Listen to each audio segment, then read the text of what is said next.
An old lady was shocked when a girl knocked on her door claiming she was her granddaughter, even though she'd never had a child. Wanda Sereno was a wealthy woman, but she was very alone. She'd never married, had no children, and her parents had passed away many years ago, until a young girl knocked on her door.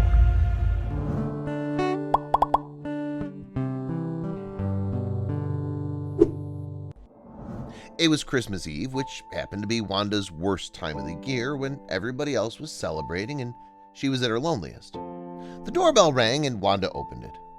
"What do you want?" she asked harshly to the girl standing there.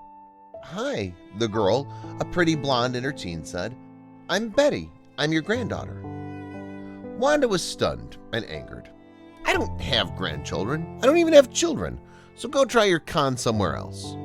This girl had jabbed at Wanda's deepest wound, her childlessness.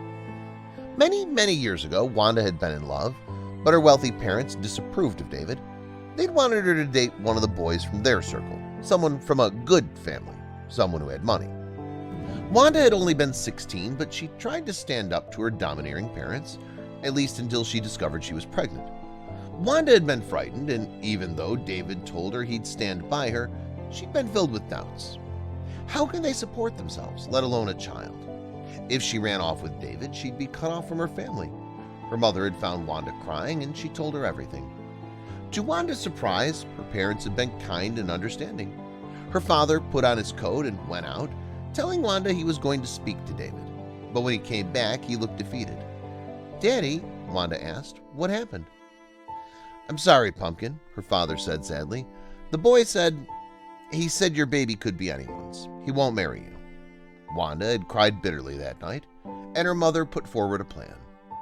Wanda would go to Seattle to stay with her Aunt Gloria until the baby was born, and they would give it up for adoption.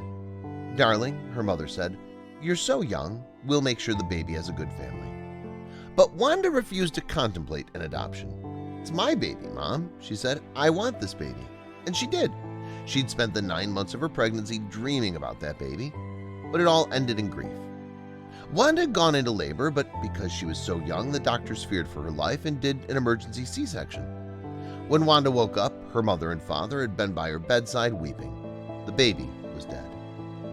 It had been 40 years since that day, but the pain still tore at Wanda's heart.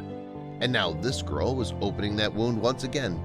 "Get out!" Wanda screamed. "My son died. Do you hear? He died 40 years ago." The girl's mouth dropped open and she stared at Wanda. "Dead? You think? No," she cried. "My daddy is very much alive. He was born on January 5th, 1982 at Mercy Hospital in Seattle." It was Wanda's turn to be left speechless. "But they told me my little boy died." The girl shook her head.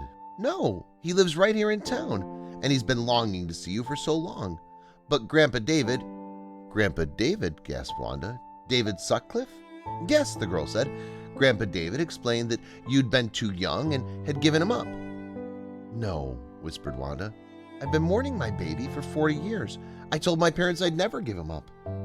The girl reached out and took Wanda's hand. "Come with me," she said. "It's time you met your son." "What's his name?" asked Wanda. The girl smiled. "His name's Daniel, and you're going to love him." Wanda stood at the next door to Betty, her granddaughter, she thought. "I have a granddaughter."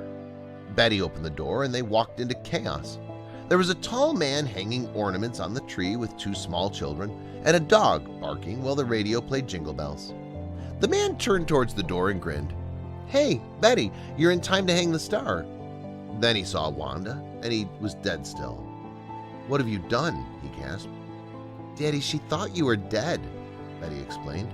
"Her parents told her you died at birth and that Grandpa David didn't love her. She's been mourning for you. She never married."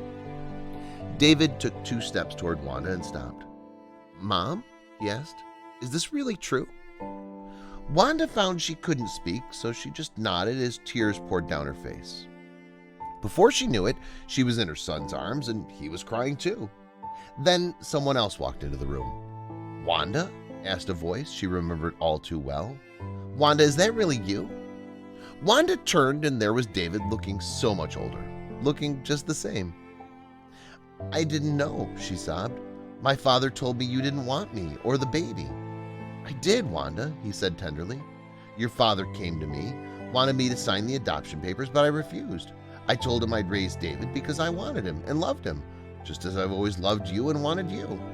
He let me have our son, and he provided for David, but he made me sign an agreement never to approach you, to let you live out your life as you wished. But now you're here, and finally we're a family." That ended up being the happiest Christmas of Wanda's life, and only the first of many more spent with her son, grandchildren, and the man she had always loved. What can we learn from this story? Losing a child is the greatest pain any human being can survive. Wanda believed her baby had died, and she never got over it. It's never too late to find your way to happiness. Wanda never imagined she'd find her son again, or be back in the arms of the man she loved after 40 years of grief and loneliness. What do you think of this story? Let us know in the comments below. Don't forget to share this video with your friends, and check out JojoStories.com for more jaw-dropping content we're sure you'll enjoy.